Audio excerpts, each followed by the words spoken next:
Buddha's advice in how to be successful in what you want to do, he gives us 5 right actions, or I don't know, right things, I guess you can call them, to do before you decide to do anything.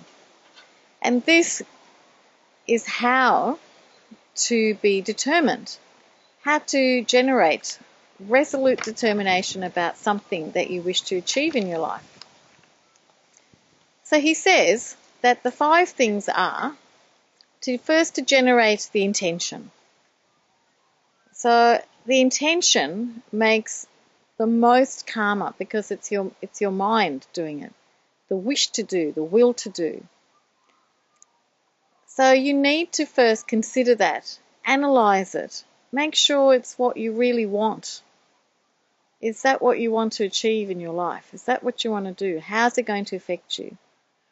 So you have to clear that. It shouldn't just be the first thing that pops into your mind. Okay? Because quite often, as you know, we think of things and they all seem like a very good thing at the time. And then later on you think, oh, maybe I should have not done that. So to generate the intention, you do need to consider the consequences of that intention. So once you've got that clear, you write it down. Okay? Because writing things down makes another strong cause for you. So you say, my intention or my aim or my goal is blah, blah, blah, blah. And you might have a timeline for that to achieve that. Right? The second thing is to make the effort. So from your intention, just like anything, you can have a wish to do something, but then you actually have to do it. And so the great example is that if you want to go to Bendigo, just making the wish or having the intention to go is never going to get you there. You actually have to get in a vehicle and travel there. So it's exactly the same concept. First you have the intention or the wish to do, then you have to actually have a plan to make the effort to do it, to achieve your intention. So making the effort is about writing the plan of how you're going to do it, when you're going to do it, who's going to do it, how long will it take you, how much will the cost be, how much will the time factor be, how much time will you have to put into it. Okay, so that's called making the effort to bring your intention to fruit. The third thing to do is to arouse the energy. So to do anything, like you could have a fabulous plan, but if you haven't got the energy to do it, you're not going to do it. So the Buddha stipulates that a very important part of it is to have the right energy to do what you want to do. So in the text, he describes the ways of making good energy. To stop any action of body, speech, or mind that brings negative energy or unwholesomeness. And there's 14 unwholesome activities that we avoid. They're written in the Abhidharma texts. Then you need to prompt the 25 wholesome mindsets or activities that generate good wholesome energy.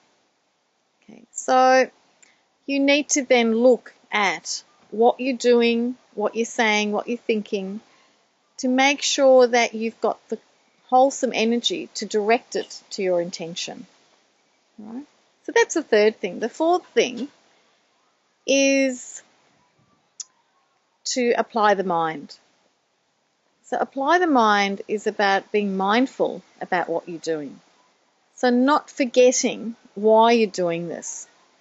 So quite often, for example, say if you're giving up sugar or you're changing your diet, if we're not mindful, we can very easily go into a habit of having, 2 sugars in our tea or just buying that donut and eating it. We've all had that experience. So applying the mind is about being mindful, applying sati in Pali. It's called sati, mindfulness, knowing what you're doing. And then you can stop yourself from doing actions that will not allow you to fruit your intention and you will continue to do actions that will guide you to your intention. All right? So applying the mind is one of the fourth factors of it.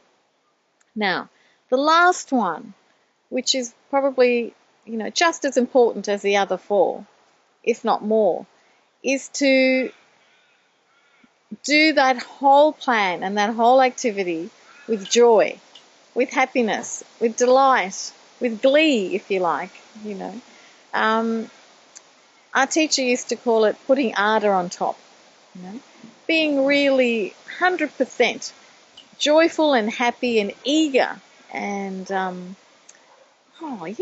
sense of, I just can't wait to do that, Having that type of mentality or approach to meeting your intention, to making your intention fruit. So that is called resolute determination, or in Pali, it's called adhittana. I just have to look at my notes. Adhittana, okay? And it's translated as resolute determination. And the Buddha's given us lots of ways of how to do that. Okay? So that's called resolute determination, to make sure that you can complete what you really wish for. And it will happen. It will definitely happen. The Buddha says in his sutta that just as if one follows these practices, just as all water will find the ocean, you will succeed in your intention.